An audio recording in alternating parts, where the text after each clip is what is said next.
Discuss all this and the congressional chaos. Republican Representative from Georgia, Rich McCormick. Thank you, sir, so much for being here. I just want to start with this. Just 4 days ago, you said it is not going to happen, that McCarthy is not going to be ousted, that that's just not realistic. Now, here we are. You're a freshman congressman. What do you think of what happened?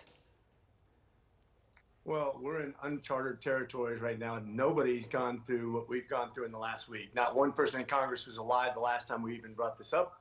And so fairly unpredictable. I'm sure there'll be other things I predict incorrectly into the future. But there's a bit of chaos. There's a bit of discord. But this is nothing new to Congress. This has been going on since the inception of our country. There's been debates over wars, even the Revolutionary War. A third of the country wanted to stay loyal to Great Britain. So we've been through this before. Look, we've all made bad predictions in our lifetime, so I get it. And I know you were surprised because you made those statements. You were just shocked that this actually did happen, something that's never happened before in U.S. history. Two people, as we've been talking about, have officially jumped into the race for Speaker, Steve Scalise and Jim Jordan. These right now are the potential alternatives. Who can you support between the two of them? I think they're both great choices. They're both well liked. They're well respected. They've earned their stripes. They have a ton of experience. I think a lot of us are going to wait and see how the presentation goes. I think there's going to be momentum. I don't think it'll be solved in one vote. I think we'll have several votes in behind closed doors, and hopefully we come close to a consensus. And then when we come out, we actually vote together, because I think that's really important to the American people to see that we have some unity into the future. I'm curious because you said both of them are great options for you. Jim Jordan has already said he's against approving new aid for Ukraine. You're on the Armed Services Committee, and you have been very vocal about supporting helping Ukraine. So is failing to fund Ukraine a deal breaker for you for the next person that becomes Speaker? So this is a debate we're going to continue to have. I'm going to put out a podcast on this. I'm going to allow town halls. A lot of Republicans don't want this, but once again, going back through history, we've always had divisions on war. We've always had disagreements, and that's healthy. I think we have to have debate on who we help and how much we help.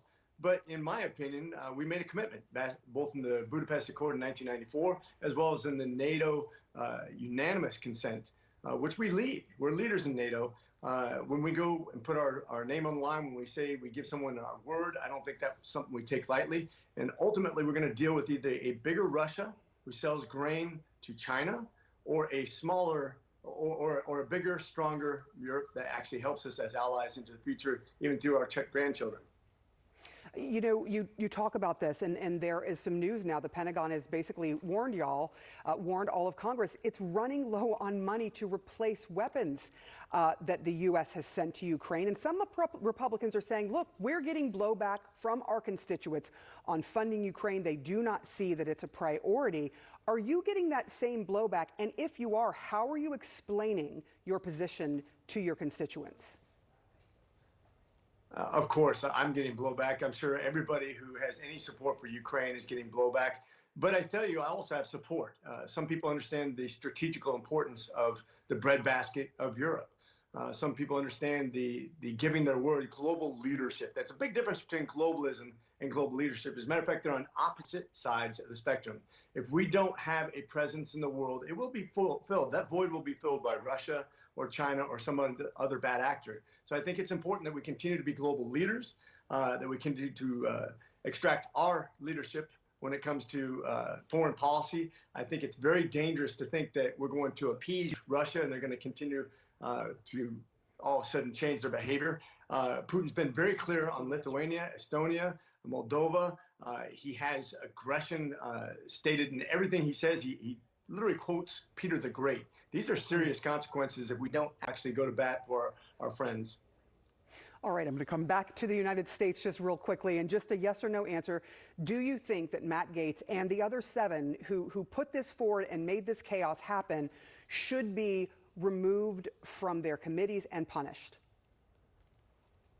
No, I think that's a bad precedent. I think what they did was a bad precedent, but I think also doing that doesn't solve the problem. Congressman Rich McCormick, thank you so much for going through all that with me and for your very short and decisive answer on that last one. I appreciate you. John? All right, this morning, President